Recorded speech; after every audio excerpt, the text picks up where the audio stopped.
Hi ಎಲ್ರಿಗೂ ನಮಸ್ಕಾರ. ನಾನು ನಿಮ್ಮ ವಿನಾಯಕ್ ನಾಯ್ಕ್. ಈ ಒಂದು ವಿಡಿಯೋದಲ್ಲಿ ಕೆಪಿಪಿ ಪೋರ್ಟಲ್ ಟೆಂಡರ್ ಸಬ್ಮಿಟ್ ಬಗ್ಗೆ ನಿಮಗೆ ಸ್ಟೆಪ್ ಬೈ ಸ್ಟೆಪ್ ಮಾಹಿತಿಯನ್ನು ನಿಮಗೆ ತಿಳಿಸ್ಕೊಡುವಂಥದ್ದು. ಇನ್ಯಾರು ಕೂಡ ಚಾನಲ್ಗೆ ಸಬ್ಸ್ಕ್ರೈಬ್ ಮಾಡ್ಕೊಂಡಿಲ್ಲ ಅಂದ್ರೆ ಬೆಲ್ ಐಕನ್ ಅನ್ನು ಒತ್ತಿಬಿಟ್ಟು ಸಬ್ಸ್ಕ್ರೈಬ್ ಮಾಡ್ಕೊಳ್ಳಿ. ಅದೇ ರೀತಿ ಯಾರಿಗಾದರೂ digital signatures with KPP portal registrations ಬೇಕಾದಲ್ಲಿ ಇಲ್ಲಿರೋ ನಂಬರ್ಗೆ ಕಾಂಟ್ಯಾಕ್ಟ್ ಮಾಡಿ ಪಡ್ಕೊಳ್ಳುವಂಥದ್ದು. ಇವತ್ತಿನ ಮಾಹಿತಿಯನ್ನು ಸ್ಟಾರ್ಟ್ ಮಾಡೋಣ. ಟೆಂಡರ್ ಸಬ್ಮಿಟ್ ಮಾಡಕ್ಕೆ ಏನ್ ಬೇಕು ಅಂತ ನಿಮಗೆ ತಿಳಿಸ್ಕೊಟ್ಟಿದ್ದೆ ಕಳೆದ ವಿಡಿಯೋಗಳಲ್ಲಿ. ಈಗ ನಿಮ್ಗೆ ಟೆಂಡರ್ ಹಾಕೋದು ಹೇಗೆ ಅಂತ ನಿಮಗೆ ಇವತ್ತಿನ ವಿಡಿಯೋದಲ್ಲಿ ತಿಳಿಸ್ಕೊಡುವಂಥದ್ದು. ಫಸ್ಟ್ ನೀವೇನ್ ಮಾಡ್ಬೇಕು, digital signatures with KPP portal registrations ಮತ್ತೆ ಲೈಸೆನ್ಸ್ ಅನ್ನ ಮಾಡ್ಕೊಂಡಿರ್ಬೇಕು. ಇದನ್ನ ಮಾಡ್ಕೊಂಡು ನೀವು ಒಂದು ಟೆಂಡರ್ ಗೆ ಅಪ್ಲೈ ಮಾಡಬೇಕು ಅಂದ್ರೆ ಫಸ್ಟ್ ಗೆ ನೀವು ಟೆಂಡರ್ ಅನ್ನ ಹುಡುಕ್ಬೇಕಾಗ್ತದೆ. ನಿಮ್ ಕೆಪಿಪಿ ಪೋರ್ಟಲ್ ಅಲ್ಲಿ ಕೆಪಿಪಿ ಪೋರ್ಟಲ್ ಲಾಗಿನ್ ಆಗ್ಬಿಟ್ಟು ಅಲ್ಲಿ ಸರ್ಚ್ ಟೆಂಡರ್ಸ್ ಹೋಗ್ಬಿಟ್ಟು ನೀವು ವರ್ಕ್ಸ್ ಗಳನ್ನ ಹುಡುಕ್ಬೇಕಾಗ್ತದೆ. ನೀವು ಯಾವ ಡಿಪಾರ್ಟ್ಮೆಂಟ್ ಫಸ್ಟ್ ಸೆಲೆಕ್ಟ್ ಮಾಡ್ಕೊಳ್ಬೇಕು. ಇವಾಗ ನೀವು PWD ಅಲ್ಲಿ ಟೆಂಡರ್ ಹಾಕ್ತೀರಾ ಅಂತ ಹೇಳಿದ್ರೆ ಪಬ್ಲಿಕ್ ವರ್ಕ್ಸ್ ಡಿಪಾರ್ಟ್ಮೆಂಟ್ ಅಂತ ಇರುತ್ತೆ PWD, ಅದನ್ನ ಸೆಲೆಕ್ಟ್ ಮಾಡ್ಕೊಂಡು ಪ್ರೊಕ್ಯೂರ್ಮೆಂಟ್ ಎಂಟಿಟಿ ಲೊಕೇಶನ್ ಅಂತ ಇರುತ್ತೆ, ಡಿವಿಷನ್ ವೈಸ್ ನೀವು ಟೆಂಡರ್ಸ್ ಅನ್ನ ಹುಡುಕ್ಬೇಕಾಗ್ತದೆ. ನಿಮ್ಮ ಜಿಲ್ಲೆಯಲ್ಲಿ ನಮ್ದು ಉತ್ತರ ಕನ್ನಡ ಜಿಲ್ಲೆ ಬರುತ್ತೆ, ಕಾರವಾರ ಡಿವಿಷನ್ ಬರುತ್ತೆ. ನಾವು PWD ಇಲಾಖೆ ಸೆಲೆಕ್ಟ್ ಮಾಡ್ಕೊಂಡು PWD ಕಾರವಾರ ಡಿವಿಷನ್ ನ ಸೆಲೆಕ್ಟ್ ಮಾಡ್ಕೊಂಡು ಟೆಂಡರ್ಸ್ ಗಳನ್ನ ಹುಡುಕ್ಬೇಕಾಗ್ತದೆ.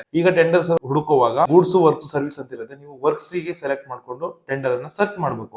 ಆವಾಗ ನಿಮ್ಗೆ ವರ್ಕ್ ಗಳು ಬರ್ತವೆ. ಈಗ ನೀವು 10 lakh CC ರೋಡ್ ಅಪ್ಲೈ ಮಾಡಬೇಕು ಅಂದ್ರೆ 10 lakh CC ರೋಡ್ ಇರುತ್ತೆ, ಸ್ಟಾರ್ಟಿಂಗ್ ಡೇಟ್ ಎಂಡ್ ಡೇಟ್ ಅಂತ ಇರುತ್ತೆ. ನೀವು ಅದನ್ನ ಸೆಲೆಕ್ಟ್ ಮಾಡ್ಕೊಂಡು ಡ್ರಾಫ್ಟ್ ಮಾಡ್ಕೊಳ್ಬೇಕು.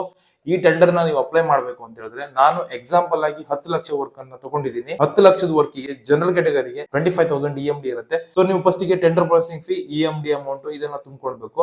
ಅದಾದ್ಮೇಲೆ ಅದಕ್ಕೆ ಡಾಕ್ಯುಮೆಂಟೇಶನ್ಸ್ ಕೇಳಿರ್ತಾರೆ. ಈಗ 20 ಲಕ್ಷ ಒಳಗಡೆ ನಮ್ಮ ಡಿವಿಷನ್ ಎಲ್ಲೂ ಕೂಡ ವರ್ಕ್ ಡನ್ ಸರ್ಟಿಫಿಕೇಟ್ ಅನ್ನು ಕೇಳೋದಿಲ್ಲ. ನಾವು ವರ್ಕ್ ಡನ್ ಹಾಕುವ ಅವಶ್ಯಕತೆ ಇರೋದಿಲ್ಲ. ನಾವು ಅದರಲ್ಲಿ ಟರ್ನ್ ಓವರ್ ಸರ್ಟಿಫಿಕೇಟ್ ಅನ್ನ ಕಂಪಲ್ಸರಿ ಹಾಕಬೇಕಾಗ್ತದೆ ವಿತ್ UDI ಅನ್ನು. ಅದ್ರ ಜೊತೆಗೆ licence copy, postal address details, ongoing work ಮತ್ತೆ ಎಕ್ಸೆಪ್ಟೆನ್ಸ್ ಎರಡು ಫಾರ್ಮೆಟ್ ಇರುತ್ತೆ, ಅದನ್ನ ಕೂಡ ನೀವು ಫಿಲ್ ಮಾಡಿ ಅಪ್ಲೋಡ್ ಮಾಡಬೇಕಾಗ್ತದೆ. ಇದ್ರ ಜೊತೆಗೆ ಬಿಡ್ ಕೆಪಾಸಿಟಿಯನ್ನು ಕೂಡ ಕ್ಯಾಲ್ಕುಲೇಟ್ ಮಾಡಿ ಅಪ್ಲೋಡ್ ಅನ್ನು ಮಾಡಬೇಕಾಗ್ತದೆ. ಬಟ್ ಈ ಬಿಡ್ ಕೆಪಾಸಿಟಿ ಯಾವ ರೀತಿ ಕ್ಯಾಲ್ಕುಲೇಟ್ ಮಾಡೋದು ಅದ್ರ ಬಗ್ಗೆನೂ ಕೂಡ ನಾನು ವಿಡಿಯೋ ಮಾಡಿ ಗೋಲ್ಡ್ ಮೆಂಬರ್ಶಿಪ್ ಅಲ್ಲಿ ಅಪ್ಲೋಡ್ ಮಾಡಿದ್ದೀನಿ. ಬೇಕಾದವರು ಗೋಲ್ಡ್ ಮೆಂಬರ್ಶಿಪ್ ಅನ್ನ ಆಕ್ಸೆಸ್ ಮಾಡ್ಬಿಟ್ಟು ನೀವು ಆ ವಿಡಿಯೋಸ್ ಗಳನ್ನ ನೋಡಬಹುದು.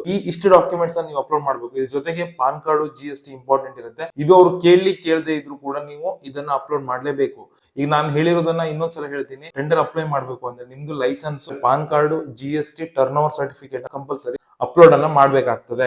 ಇದು ಒಂದು ಟೆಂಡರ್ ತಗೊಳ್ಬೇಕಾದ್ರೆ ನೀವು ಮೇಜರ್ ಆಗಿ ಬೇಕಾಗಿರುವಂತ ಡಾಕ್ಯುಮೆಂಟ್ಸ್ ಗಳಾಗಿರ್ತವೆ. ಇದರ ಜೊತೆಗೆ ನೆಕ್ಸ್ಟ್ ನೀವು ಹಾಕಬೇಕಾಗಿರುವಂತದ್ದು ಫೈನಾನ್ಷಿಯಲ್ ಡೀಟೇಲ್ಸ್. ಅದನ್ನ ನೀವು ಐಟಮ್ ವೈಸ್ ಬಿಟ್ ಫೈನಾನ್ಷಿಯಲ್ ಆಫರ್ ಅಂತ ಇರುತ್ತೆ, ಅದನ್ನ ಕ್ಲಿಕ್ ಮಾಡ್ಬಿಟ್ಟು ಅಲ್ಲಿ ನೀವು 10 ಲಕ್ಷದ ವರ್ಕಿಗೆ ಎಷ್ಟು ಅಮೌಂಟ್ ಲೆಸ್ ಆಗ್ತೀರಾ ಅಂತ ಅಥವಾ ಎಬೋ ಹಾಕೋದಿರ ರೇಟ್ ಅನ್ನ ನೀವು ಎಂಟ್ರಿ ಮಾಡ್ಬೇಕಾಗ್ತದೆ. ಅದನ್ನ ಎಂಟ್ರಿ ಮಾಡ್ಬಿಟ್ಟು ಫೈನಲ್ ಒಂದು ಡಿಕ್ಲರೇಷನ್ ಅಂತ ಇರುತ್ತೆ. ಸೊ ಆ ಡಿಕ್ಲರೇಷನ್ ಕ್ಲಿಕ್ ಮಾಡ್ಬಿಟ್ಟು ಡಿಜಿಟಲ್ ಸಿಗ್ನೇಚರ್ ಮುಖಾಂತರ ಸೈನ್ ಮಾಡ್ಬಿಟ್ಟು ಟೆಂಡರ್ ಅನ್ನ ಸಬ್ಮಿಟ್ ಮಾಡಬೇಕಾಗ್ತದೆ. ಟೆಂಡರ್ ಸಬ್ಮಿಟ್ ಆದ್ಮೇಲೆ ನಿಮಗೆ ಒಂದು ಬಿಡ್ ಸಬ್ಮಿಷನ್ ಸಮರಿ ಕೂಡ ಒಂದು ಜನರೇಟ್ ಆಗಿರ್ತದೆ.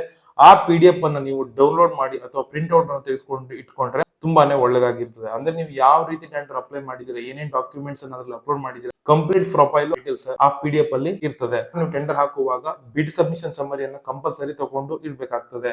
ಇನ್ ಕೇಸ್ ಏನಾದ್ರು ಫ್ಯೂಚರ್ ಅಲ್ಲಿ ರೆಫರೆನ್ಸ್ ಕೂಡ ಏನೇನ್ ಡಾಕ್ಯುಮೆಂಟ್ಸ್ ಅಪ್ಲೋಡ್ ಮಾಡಿದೀರ ನಿಮ್ಗೆ ಗೊತ್ತಾಗ್ಲಿಕ್ಕಾದ್ರೂ ಬಿಡ್ ಸಬ್ಮಿಷನ್ ಸಮರಿಯನ್ನ ಜನರೇಟ್ ಮಾಡಿ ಇಟ್ಕೊಂಡ್ರೆ ತುಂಬಾನೇ ಒಳ್ಳೇದು. ಸೊ ಇದಿಷ್ಟು ಹೇಳ್ತಾ ಇವತ್ತಿನ ವಿಡಿಯೋನ ಮುಗಿಸ್ತಾ ಇದ್ದೀನಿ.